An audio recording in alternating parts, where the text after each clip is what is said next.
comienza Testigo Directo con Rafael Poveda.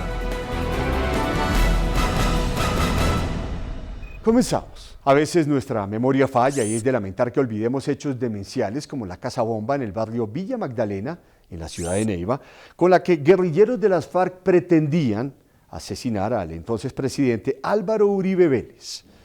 Esta barbarie fue cometida por las FARC hace 10 años y dejó 15 muertos y más de 45 heridos. Bueno, aún existe impunidad y falta de reparación a las víctimas que lo perdieron todo. La siguiente es una historia olvidada y es reconstruida por Alexander Oyola.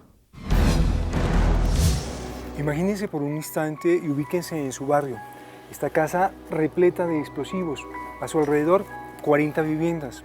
A las 4 de la mañana, esta misma casa explota. Esa fue la tragedia que vivieron los habitantes de Villa Magdalena, un barrio céntrico de Neiva, el 14 de febrero de 2003.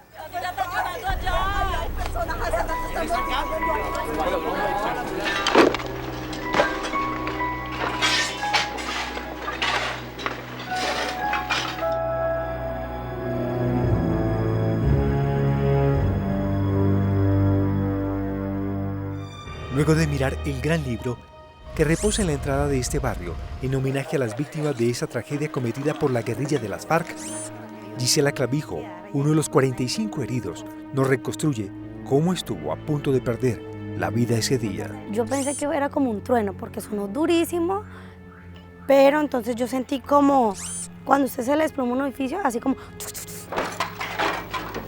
Enfrente de mi habitación había un closet en lámina y él se me cayó en la cama y se empuentó. Encima del closet cayó ropa, maletas y encima de eso cayeron los pedazos de muro. Entonces ya la tierra sí me presionó la cara. Entonces yo empecé como pude, jalé la mano, empecé porque me estaba ahogando a sacarme la tierra porque ya me estaba tragando la tierra y alcancé a escuchar a mi tío sobre cerquita a mí, yo decía auxilio, sáqueme que me ahogo. Entonces rapidito llegó, me acuerdo que era la Cruz Roja. Entonces cuando eso empezaron un procedimiento como de 2 horas, porque eso fue a las 5:30, a mí me rescataron a las 8 de la mañana. A mi mamá le habían dicho que yo estaba muerta, a mí me daban por muerta. Como lo muestran estas imágenes de esa mañana, los escombros tenían sepultadas en vida a algunas víctimas. Yo tenía una hemorragia interna, fractura de pelvis y de cadera. Incluso el ortopedista que me vio me decía milagritos. Yo duré 27 días hospitalizada. Gisela por lo menos puede contar su historia. Otras 15 personas, entre ellas 5 niños, no tuvieron esa oportunidad. Ellos murieron con la onda explosiva, como también ocurrió con el intendente Frei Rodríguez Pinilla, a quien su familia lloraba ese día.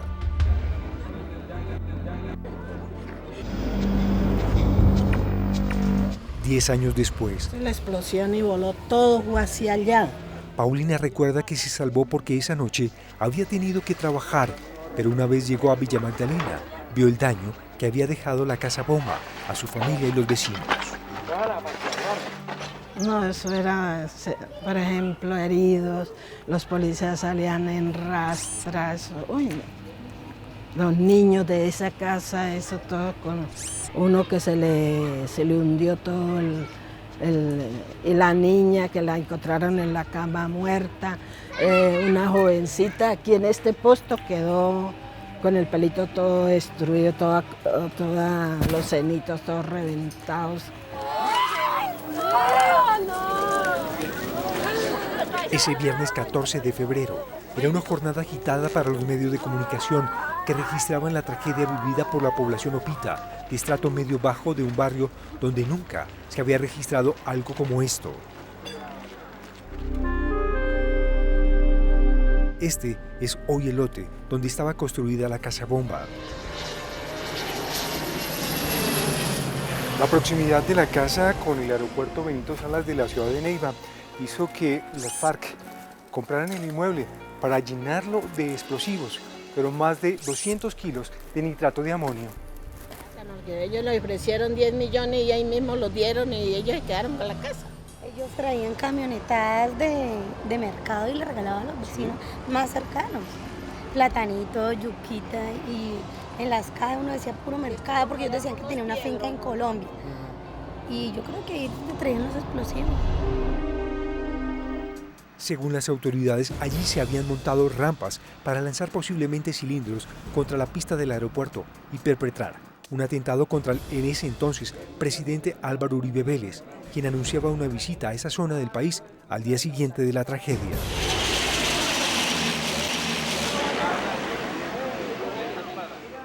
Efectivamente, el viaje presidencial de Uribe se dio, pero ya no para un consejo comunal, sino para visitar a los heridos y dar voz de aliento a los familiares de los muertos.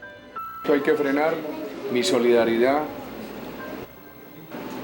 mis sentimientos de tristeza y toda la decisión del gobierno de acompañarlos.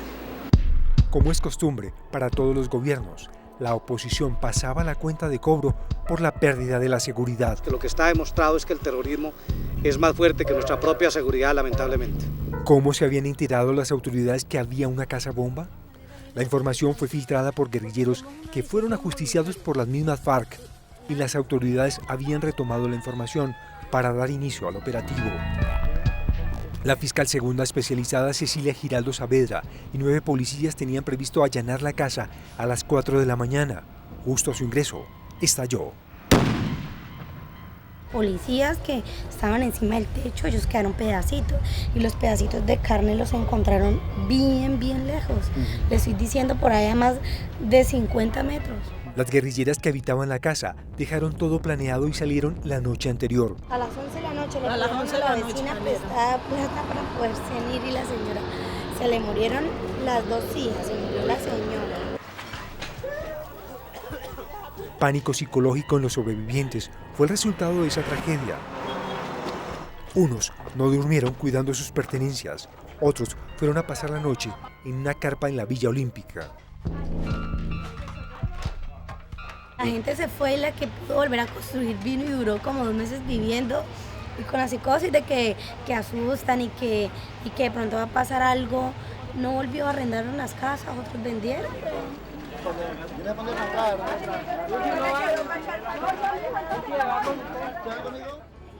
Hoy, 10 años y 8 meses después de esta tragedia, los daños que dejó la casa bomba en Villa Magdalena es una historia olvidada y un perjuicio que en muchos casos no ha sido reparado.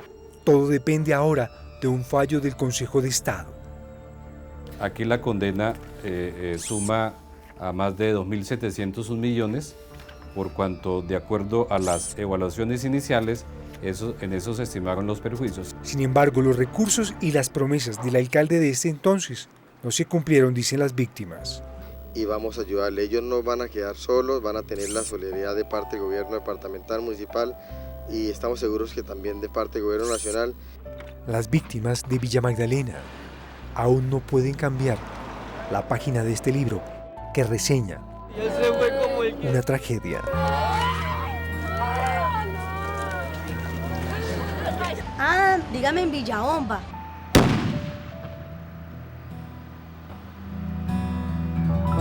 Villa Magdalena.